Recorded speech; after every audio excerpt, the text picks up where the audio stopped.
Hello everyone, welcome back to my YouTube channel.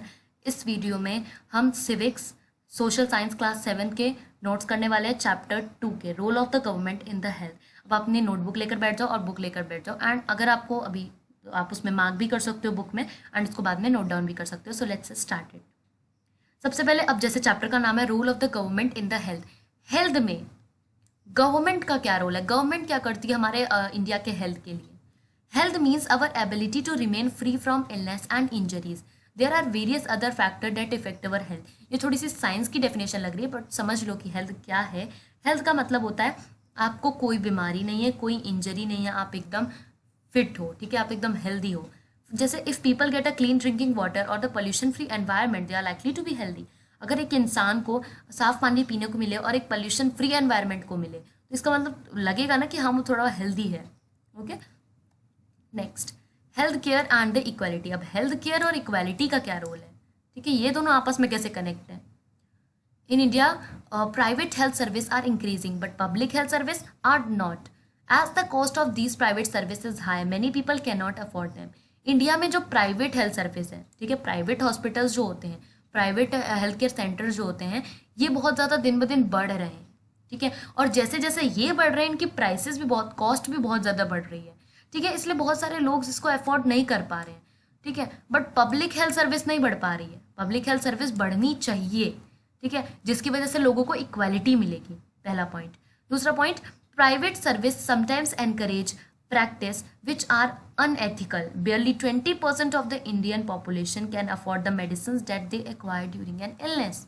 अब private service कुछ बार कुछ ऐसी प्रैक्टिसेस कर देती है, कुछ ऐसी चीज़ें कर देती हैं जो लोगों के लिए कर पाना मुश्किल होती है। अब जैसे एग्जाम्पल में यहाँ पर दे भी रखा है कि 20% इंडिया की जो 20% ऑफ पॉपुलेशन है वो प्राइवेट सर्विस की दी गई प्रैक्टिस, मतलब दी गई मेडिसिन नहीं ले पाती है, ठीक है। इलनेस के टाइम पे जो इतनी सारी दवाइयाँ दे देते हैं वो नहीं अफोर्ड कर पाती है, वो इतनी महंगी भी होती हैं।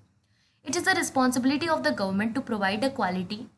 सो ये इक्वालिटी से कैसे रिलेटेड है कि 20% लोग ही हैं जो इस मेडिसिन को अफोर्ड कर पाते हैं। अब नेक्स्ट, इसको आपने देख लिया कैसे इक्वालिटी से रिलेटेड है, इसको भी आपने देख लिया। अब ये, it is the responsibility of the government to provide a quality health service to all the citizen, specially to poor and disadvantage, ठीक है। अब यहाँ पर क्या है कि जो हमारी गवर्नमेंट है उसको पब्लिक हेल्थ सर्विस नहीं, क्वालिटी हेल्थ सर्विस चाहिए, ठीक है। मतलब हेल्थ सर्विस भी बहुत अच्छी खासी होनी चाहिए हर सिटीजन के लिए, स्पेशली किसके लिए, पुअर और डिसएडवांटेज के लिए। नेक्स्ट है, health education is also considered a very important and the knowledge about the health is essential parts education at all levels. अब देखो, हेल्थ एजुकेशन, लोग अगर हर इंसान के पास हेल्थ की एजुकेशन रहेगी कि हमें क्या खाना चाहिए, क्या पीना चाहिए, क्या सही है हमारे हेल्थ के लिए, क्या नहीं है, तो आधी आधी जो इक्वालिटी आधी इसी से ठीक हो जाएगी, ठीक है। नेक्स्ट, ये दो और इन 1990, ये दो केसेस दे रखे हैं। In 1996 Kerala decentralize its health budget at panchayati level to ensure effective health planning.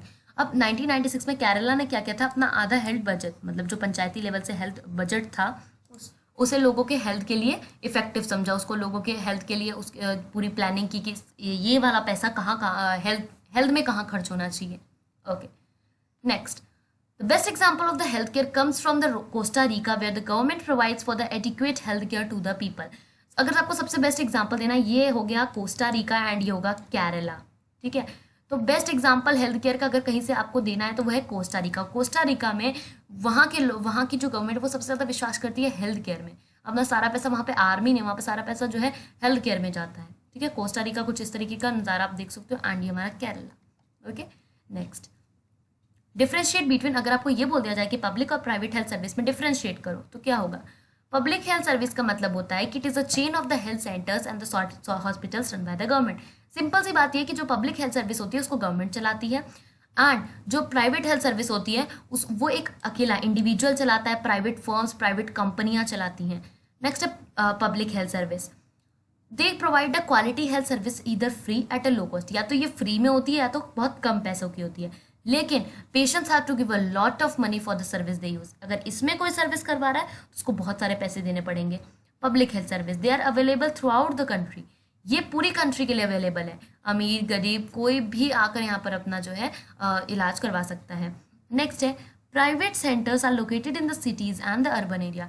Private center कभी गाँव में नहीं होते हैं, ठीक है, हमेशा सिटीज़ में होते हैं, अर्बन एरियाज में होते हैं, ठीक है, गांव में होंगे तो इनको क्या फ़ायदा होगा, ठीक है, गांव के लोग थोड़ी ना इतना पैसा अफोर्ड कर पाते हैं, तो ये जो है सबके लिए होता है, लेकिन ये नहीं। Resources required to run the service are obtained from the taxes collected from the people. अब इसमें पैसा कहाँ से आता है, मतलब इतना कम पैसे में ये इलाज कर रहे हैं, तो ये चीज़ों के लिए, हेल्थ की चीज़, अब डेंटल का चलो एग्जांपल लेते हैं। डेंटल में इतनी सारी चीज़ें, मेडिसिन, ये सारे, इनके सबके पैसे खरीदने के लिए गवर्नमेंट के पास कहाँ से आते हैं, वो टैक्सेस से आते हैं, जो को लोगों से ही कलेक्ट करता है। जैसे एग्जांपल है एक हॉस्पिटल का, एक गवर्नमेंट हॉस्पिटल का आप एग्जांपल दे दो, एम्स हॉस्पिटल, एक पॉइंट अगर आपको नहीं याद आ रहा है। नेक्स्ट यहाँ पर है cost of the treatment has to be paid by the patient themselves. यहाँ पर बंदे को, पेशेंट को अपनी ट्रीटमेंट की कॉस्ट खुद ही देनी पड़ती है। एग्जाम्पल आप कोई भी दे सकते हो, जैसे Apollo hospital. Okay, the health condition of the country is a poor. हमारी कंट्री की हेल्थ कंडीशन बहुत ही ज़्यादा पुअर है। इसका मतलब क्या हुआ, इसको जस्टिफाई करो। हमारी कंट्री के पास मनी है, हमारी कंट्री के पास नॉलेज, हमारी कंट्री के पास लोग हैं बहुत सारे एक्सपीरियंस के साथ, बट फिर भी हमारी कंट्री के पास हेल्थ केयर नहीं है जो लोगों को अफोर्ड कर पाए, ठीक है, लोग अवेलेबल कर पाए। Number of the doctor is much less in the rural area because most of the doctor prefer to practice in the urban areas. But सारे के सारे कहाँ पर हैं, अर्बन एरियाज में, सिटीज़ में है, गाँव में कोई नहीं है। Clean drinking water is not available to all. साफ पानी सबको नहीं मिल पाता। 21% of the communicable diseases are the water. सब 21% बीमारियां किसकी वजह से होती है, वाटर बॉर्न डिजीजेज, मतलब वाटर की वजह से होती है, साफ पानी ना पीने की वजह से होती है। Many childrens do not get adequate food and water and are undernourish. बहुत सारे बच्चे जो हैं, छोटे बच्चे, वो उनको अच्छे तरीके से खाना नहीं मिल पाता, वो अंडर नरिश्ड हैं, ठीक है। Next, step should taken by the government. अब स्टेप, गवर्नमेंट को क्या क्या स्टेप्स लेने चाहिए। The government must safe guard the right of the life of every person. अब जैसे बाकी राइट्स बने हैं, वैसे एक राइट बनना चाहिए, राइट ऑफ लाइफ बना है, ठीक है, जिसपे अच्छा खासा काम चलना चाहिए, ठीक है, लोगों के बारे में सोचना चाहिए। It is the duty of the government to provide a necessary health care service including the treatment in the emergency situation. ये गवर्नमेंट की ड्यूटी है कि वो हेल्थ केयर सर्विस प्रोवाइड करे, जैसे इमरजेंसी सिचुएशन में पुअर लोगों को, डिसएडवांटेज लोगों को भी ट्रीटमेंट मिल सके। क्योंकि अगर कोई अमीर लोगों का, उसको अगर कोई इमरजेंसी पड़ेगी तो वो तो आसानी से ट्रीटमेंट करवा लेगा, ठीक है, बट पुअर और डिसएडवांटेज लोग नहीं करवा पाएंगे। तो गवर्नमेंट को ये करना चाहिए। The government should take actions to prevent the spread of disease like the TB, malaria, jaundice. ये ऐसी जो बीमारियां जो बहुत ज़्यादा फैलती हैं, लाखों करोड़ों में फैलती हैं, तो इन सब बीमारियों पे एक्शन लेना चाहिए। It is the responsibility of the government to establish the hospitals and the PHC to provide the health care to all the citizens. ये सारे गवर्नमेंट की रिस्पॉन्सिबिलिटी बनती है कि हॉस्पिटल्स बनाए, PHCs बनाए, प्राइवेट हेल्थ सेंटर्स बनाए, ठीक है, प्राइवेट नहीं, पब्लिक हेल्थ सर्विस सेंटर्स बनाए, ठीक है, ताकि सबको हेल्थ केयर फैसिलिटीज़ मिल पाए। द गवर्नमेंट, इसका 1 मार्क्स में पूछा जा सकता है। The government should provide the safe drinking water, clean surrounding. Government को मतलब साफ पानी देना चाहिए, क्लीन सराउंडिंग देना चाहिए लोगों को रहने के लिए, इतना तो गवर्नमेंट को करना ही चाहिए। Okay, next, problems do we face in the private hospital. Private hospital में क्या क्या प्रॉब्लम आती है, क्वेश्चन पूछा नहीं जाएगा वैसे, ठीक है, बट आपको देख लो। Private hospitals are concentrated in the urban areas and the cost is high. ठीक है, कॉस्ट बहुत ज़्यादा हाई होती है। जब भी आपको प्राइवेट हॉस्पिटल की कुछ भी ऐसे प्रॉब्लम्स के बारे में, डिसएडवांटेज के बारे में बोलो ना, तो सबसे पहले ये जरूर लिख देना कि उसकी कॉस्ट बहुत हाई होती है, ठीक है, और दूसरी चीज़ वो सिटीज़ में होता है, इसको 2 पॉइंट्स में बना लेना। Many people can not afford to buy the expensive medicine. बहुत सारे लोग ये एक्सपेंसिव मेडिसिन नहीं खरीद सकते, मतलब सिर्फ 20% लोग ही खरीद सकते हैं। To earn money, these private hospitals encourage incorrect and expensive practices even when cheaper methods are available. पैसे कमाने के लिए प्राइवेट हॉस्पिटल क्या करता है, बहुत अलग अलग एक्सपेंसिव चीज़ें। अब जैसे अगर कोई समझ लो कोई सीरिंज है, ठीक है, कोई इंजेक्शन है, तो भले वो बहुत ही ज़्यादा चीपर मेथड हो, ठीक है, बहुत ही ज़्यादा कम पैसे की हो, बट ये क्या करेगा, उसको बहुत ज़्यादा हाई रेट में एक्सपेंसिव उसमें बेचेगा, तो ये इनकरेक्ट है, ठीक है, पैसे कमाने के लिए। सिर्फ improvement in the water and the sanitation can control the many diseases. It's very important question कि अगर वाटर और साफ सफाई में अगर इम्प्रूवमेंट कर ली जाए तो बहुत सारी बीमारियों से बचा जा सकता है। इसका मतलब बताओ कि क्या कहना चाहते हैं। Water and sanitation are the basic necessity for the maintenance of our health. जैसा कि आपको पता है, पानी बहुत ज़्यादा, साफ पानी होना बहुत ज़रूरी है और साफ सफाई होना बहुत बेसिक चीज़ है हमारे हेल्थ के लिए। कंटामिनेटेड वाटर, अगर एक कंटामिनेटेड वाटर है, समझ लो ऐसा वाटर है जिसमें धूल मिट्टी है या फिर उसको वो कंटामिनेटेड गंदा पानी है, तो वो बहुत सारा हेल्थ प्रॉब्लम आपको वैसे ही कॉज कर देगा। कॉलेरा, मलेरिया, जॉन्डिस, ये सारी चीज़ें ऑब्वियसली आपको पता है कि थोड़ा वाटर से फैलती है। अब आप बोलोगे मलेरिया कैसे फैलता है, तो मलेरिया ऐसा फैलता है कि जो गंदा पानी होता है उसमें क्या होता है, मच्छर जो है वही मच्छर का कहाँ बॉर्न होता है, ठीक है, आप हॉस्पिटल में बॉर्न होते हो, वो कहाँ पे बॉर्न होते हैं, वो पानी में बॉर्न होते हैं, ठीक है, और ऐसा पानी जो बारिश के टाइम पे कलेक्ट हुआ हो आपके घर के जस्ट सामने, ठीक है। तो ऐसे अगर आपने ये सब आपको ठीक करना है तो आपको ऐसे मेथड और टेक्निक लाने पड़ेंगे जो कि इन सब वाटर और सैनिटेशन प्रोवाइड कर सकें।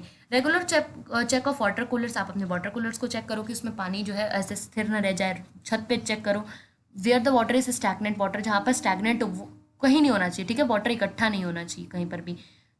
It will be prevent a mosquito, जिसकी वजह से मस्कीटो ब्रीड नहीं करेंगे।